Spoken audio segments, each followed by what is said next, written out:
Appreciate you, brother. Amen is right. The body is not one, but many. Or there's not many, but one. Or something like that.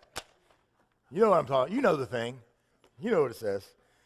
So that's the point we're going to make today, is we've been going through, and if you're visiting with us, I am a believer in disciplines. Just ask my children. And I've read this book by Richard Foster, I can't tell you, probably 20 times. And I read it every year, kind of one of the first books I start off the year with, just to remind me of how important this is. And it's called Celebration of Discipline, The Path of Spiritual Growth. It's considered a classic in Christian literature. And so we've learned about meditation, prayer, fasting, and study. Those are the inward disciplines. Those are what we do internally. They make internal changes and internal disciplines.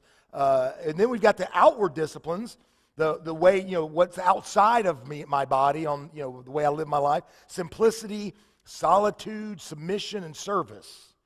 And so now, as we remember the resurrection and the shared experience with Christ that we are looking forward to, and we move into the corporate disciplines, and by corporate I don't mean business or I don't mean financial or any of that kind of stuff. I just mean gathered together.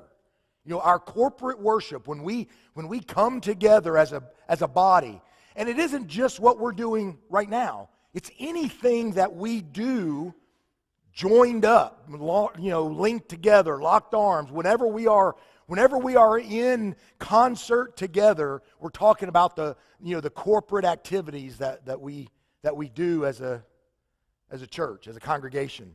And so we're going to get into the corporate disciplines are confession, things that we have. You've got to do that with another Christian. You can't do that with just some Joe Schmo at work.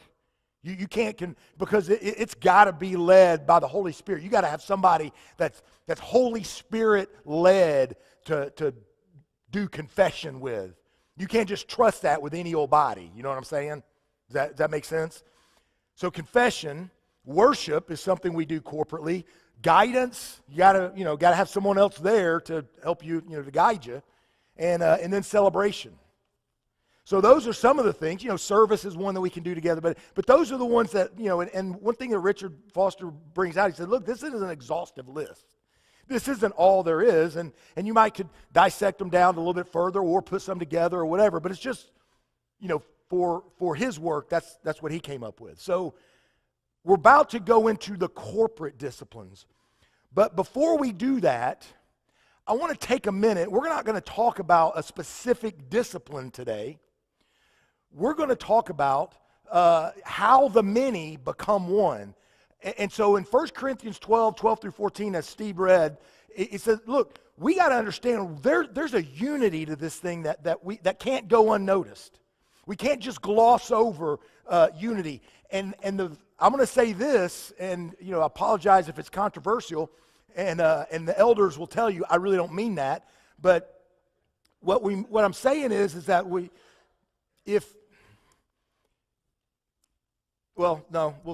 save that.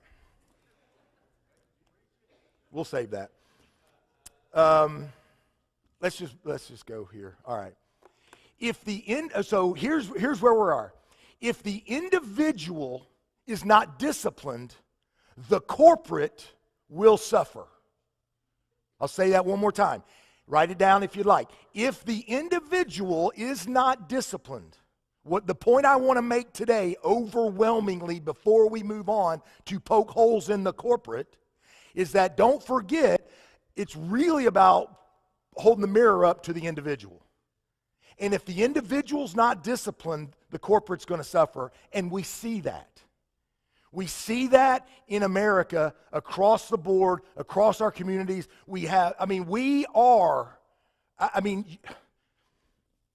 There are so many churches.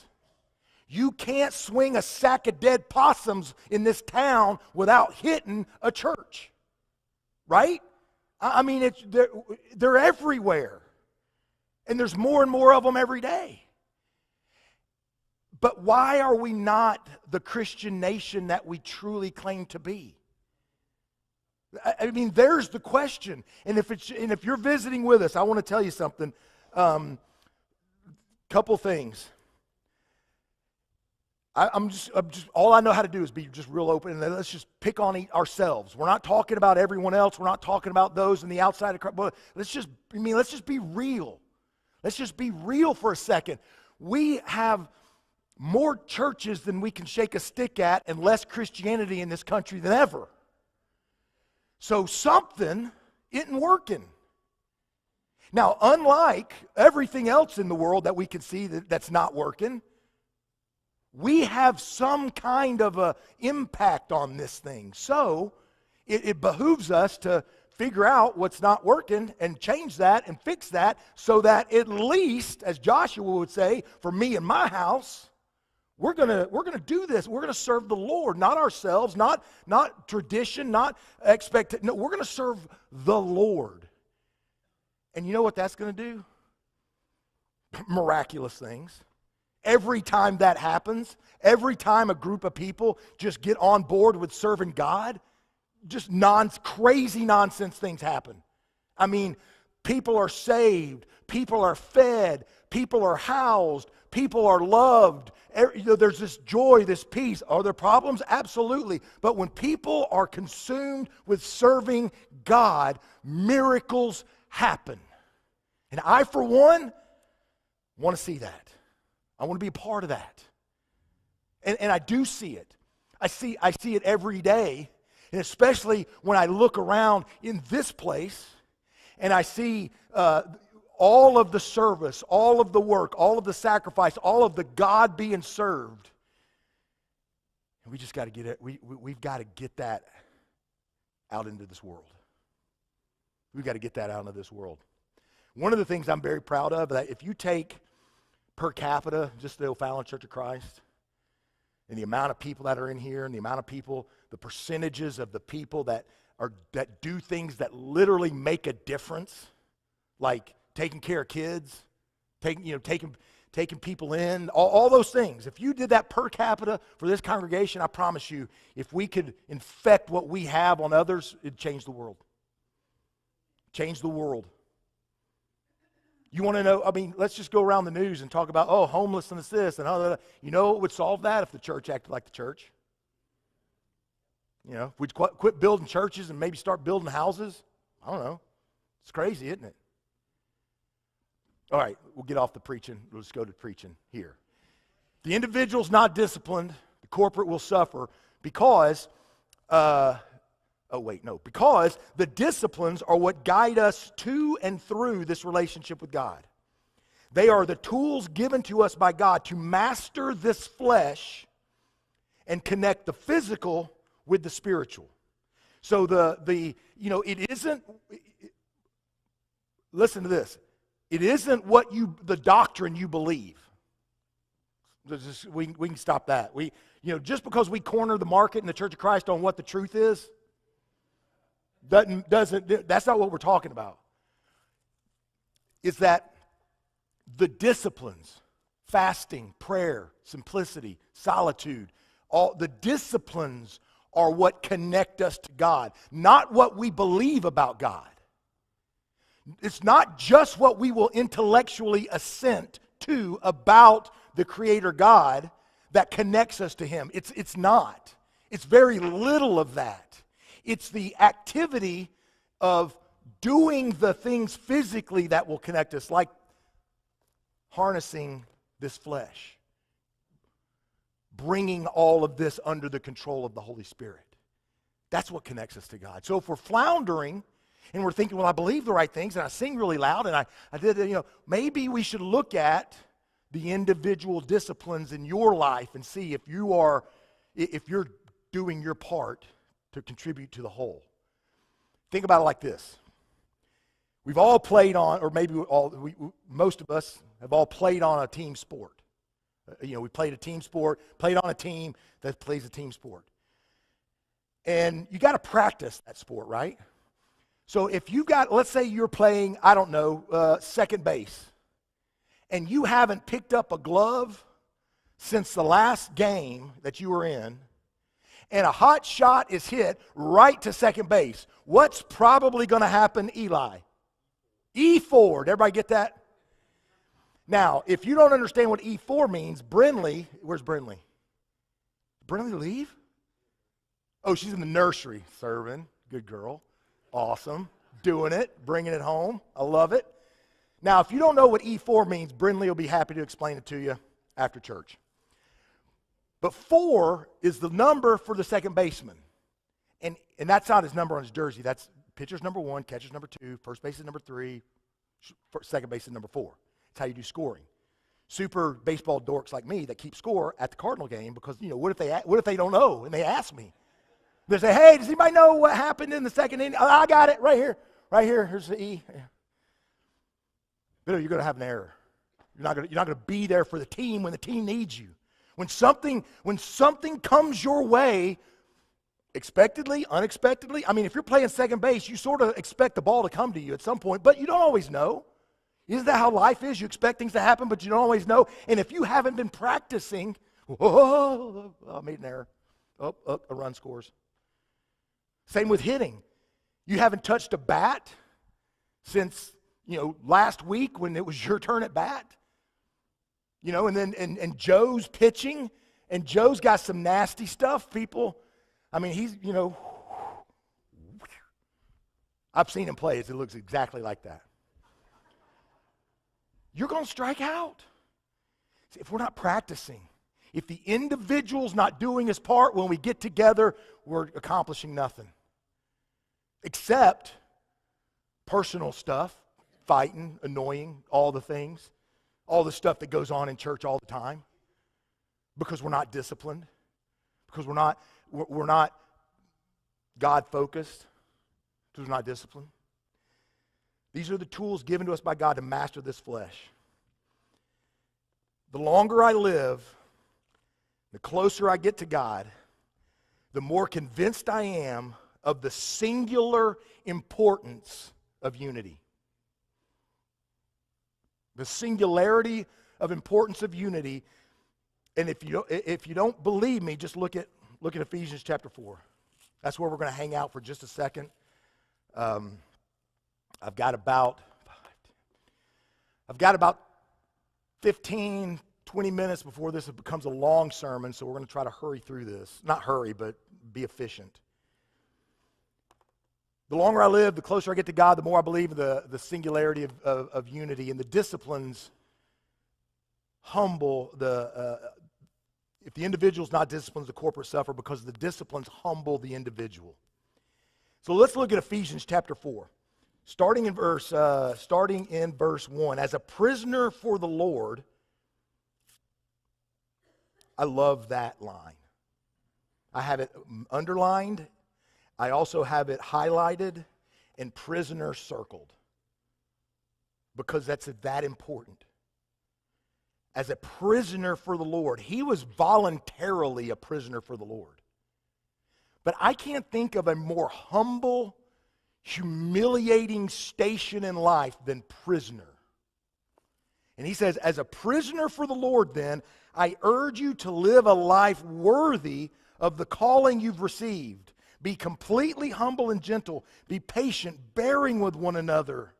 Make every effort to keep unity in the Spirit through the bond of peace.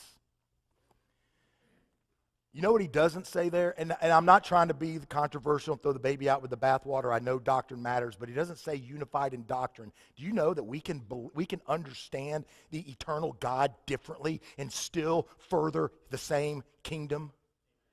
Did you believe that? We don't have to all understand the eternal God the exact same way to promote the kingdom. Those can be, spirited, loving, passionate debates and thoughts and studies and backs and forth and all that kind of stuff. But he says unity in the Spirit, unity in this mission, unity in what we are supposed to be doing. And if we want to do that, if we want to be a part of that, if we want to be the church that is relevant and moving and growing, we have to be unified, not only with us, but with other believers. And it starts and it takes the disciplines to do that. Because otherwise, if I'm not disciplined, I'm in charge. When I'm in charge, God's not. When God's not in charge, it's mayhem. Literal mayhem. So the individual is not disciplined, corporate will suffer. The disciplines humble the individual. And humility, and see, here's the thing. We get all this stuff all convoluted and well, you got to believe this about that and that about this. And man, this is, God's deep. And He's complicated. And it's hard to understand at places. But the reality is that humility, and all of the disciplines lead to humility in some way, shape, or form. But humility is the lubricant. Oh no, I messed my line up. I thought of this all week and it was so good. Humility lubricates the gears of service. That's good. Come on, Norman, that's good. Humility lubricates the gears of service. When we are not humble, you can't tell me anything. You can't tell me what to do. You can't invite me to this. I'm too good for that. Blah, blah, blah. All the things. Discipline is what introduces us into humility. Humility is about serving, whether it's serving the church, serving the community, or just generically what we would put under the serving God. It's about humility. And we won't have that consistently without consistently practicing the disciplines God has given us. Without fasting being a consistent part of our life, without study being a consistent part of our life, without prayer being a consistent and deep part of our life, we will not have a chance to be humble. Because what I've learned, God is the only entity in the universe that can humble man. That's it. And until we put ourselves at His mercy. That's why He said, look, humble yourself and God will lift you up. You know how you humble yourself? We take that and we think, oh, I got to humble. No. Put yourself at God's disposal so that you will be humbled and then He will lift you up. Humbling yourself is not, okay, I'm going to humble it's putting yourself in a position to be humbled by God. Because in my own humility, it's a false humility. But a true humility. Man, you want to see what this looks like on the cross? This just, and I apologize if we do go long because I can't help myself. I just got to go off on this rabbit. Ken, I don't want to hear a word. The crucifixion. That God is because you have to put yourself at God's complete and total, I am here for you to be humble, to humble yourself so that He can lift you up. Think about this. The day of being crucified, Jesus is beat, He's whipped, He's hit, He's all these things. You know the one thing that just catches me and it just blows me away is the spitting.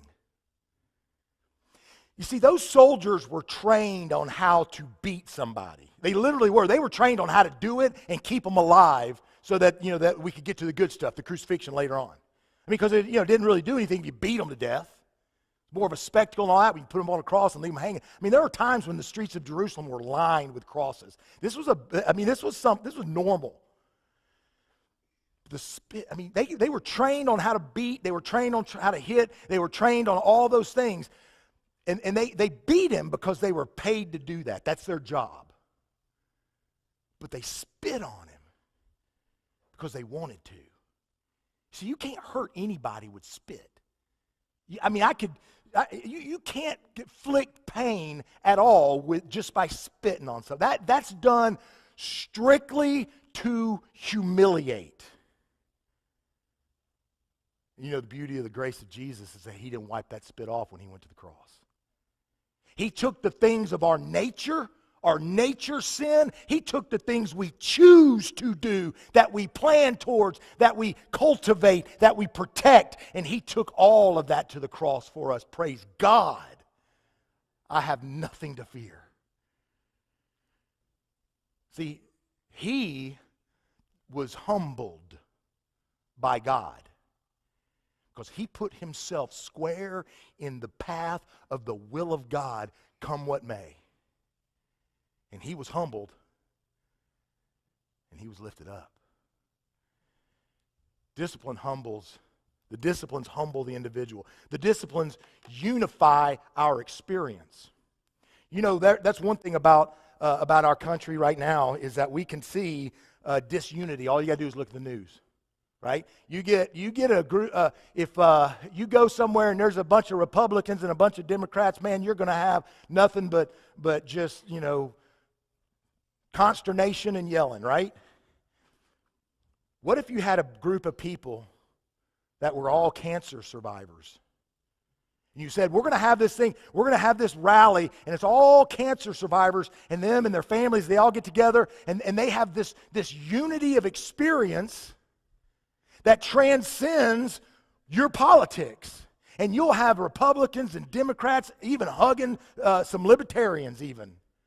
Because there's this fellowship of scars that transcends our little imagination of how things should be.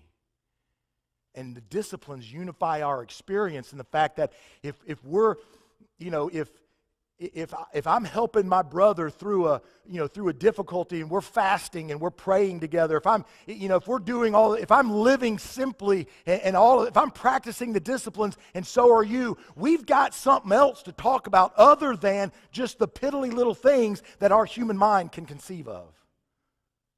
But no. We got to get all bogged down in the social media of it all, and this, that, and the other thing, and it doesn't matter outside of the kingdom.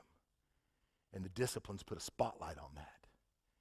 So there's a unity, they unify our experience. There's a unity in that where we don't have time to work on splits and that and the other thing, because I am humbled by God. The worship style is of no consequence to me, because whether we sing this type of song or that type of song, whether it's a fast song or a slow song, whether it's a long prayer, all those worship style arguments that we get into, immaterial, because we are practicing we're helping each other through those things. I don't have time.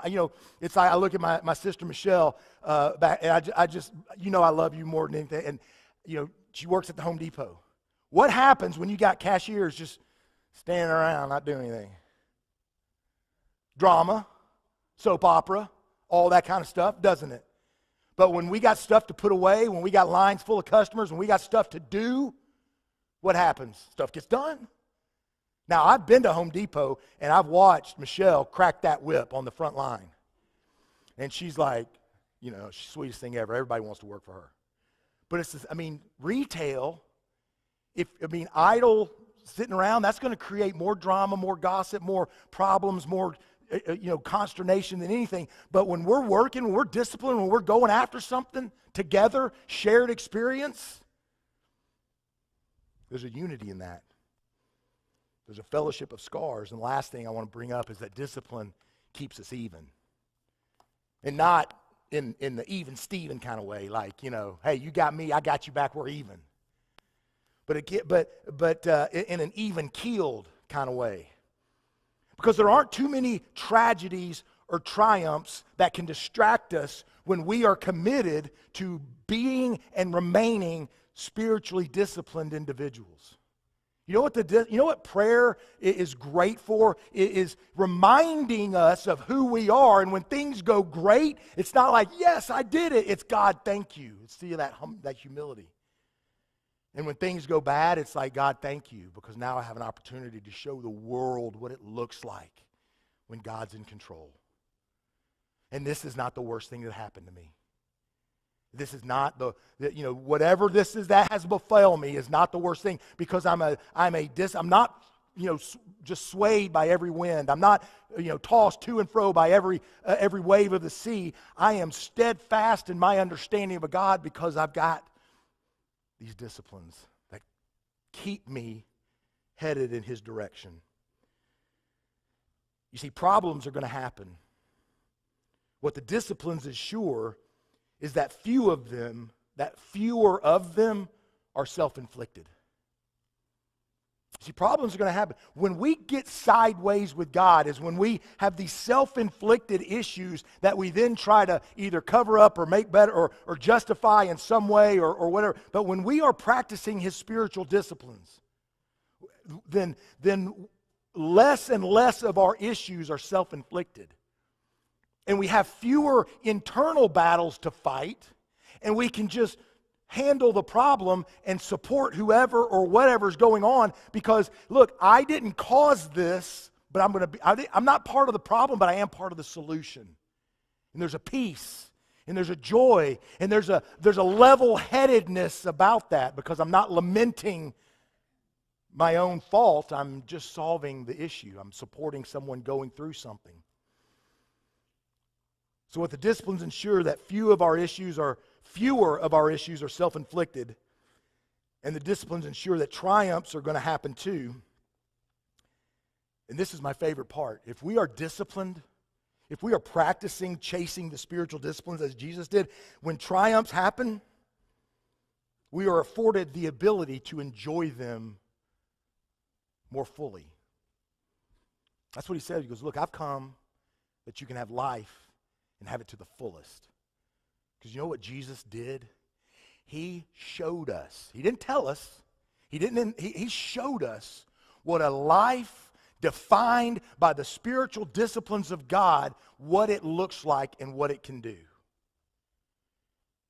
And at the very end, in a tragedy, in a triumph that looked like a tragedy, the Bible tells us that it was with joy that he climbed on that cross. See, when triumphs happen, if we're disciplined, if we as individuals are practicing these spiritual disciplines, when triumphs come, even triumphs like a cross, we're able to more fully appreciate and be filled with joy. This morning, the choice is yours. We all have a choice to make. And it's the same choice that's made in the Sermon on the Mount. When he says there's two guys or two ladies, two people, and they build a house. One builds it on the sand and one builds it on the rock. And then the rain comes. And the rain beats, and then the one on the sand gets washed away. The one on the rock, obviously, it stands firm. Here's the decision. And he's not talking about just the catastrophic. Because here's a rainstorm that comes, more so than anything else. You're interacting with somebody at work or church or school or whatever, and there's an opportunity to not tell the truth. That's a rainstorm. Is that going to wash your spiritual house away? Is that so? That opportunity to lie to someone, that's a storm. Is it going to wash your foundation away and then you're going to fall into that and tell that lie? There's a storm that comes along, gentlemen, that where you're at work or you're wherever and that coworker starts making eyes at you. That's a storm he's talking about. That's the storm. It isn't, just death or disease or whatever. It's the daily opportunities to go against the will of God. The disciplines are that rock that keep our spiritual house from washing away. In the big things, but more so, and I'm convinced more ever than ever before, the devil uses those little things more than the big things to wash our foundation away. What's it going to be? When the ball's hit to you, what are you going to do, Logan? You got to think, ball's coming to me, right? Ball's coming to you. Are you prepared to field that? You prepared to get in front of that, make a play? Or we're just going to wing it? Maybe I'll make a play. Maybe I won't. Maybe the ball won't even be hit to me and I can skate through. I don't know. Maybe it will. Chances are it won't. I'm encouraging us. I'm inviting us to have shared experience with the Lord because this one's coming. This one's coming right here. And the more disciplined we are, the more we can enjoy this now. Like I say all the time, tradition dictates that we sing a song. Faith is the victory. Is that you, Scott? Oh, nope. We see the switch hitter. We got a pinch hitter coming up. Oh, Scott had to catch it. Well, good thing he's flying it too. It's like the Boy Scout guy that comes through. Hey, did you see his Boy Scouts come through here? I'm their leader. Where'd they go? I probably could have told that funnier, but you get the point. So we're going to stand up together. We're going to sing Faith is a Victory. It's only the victory if we allow it to be through the spiritual disciplines of God. Would you join me as together we stand and sing?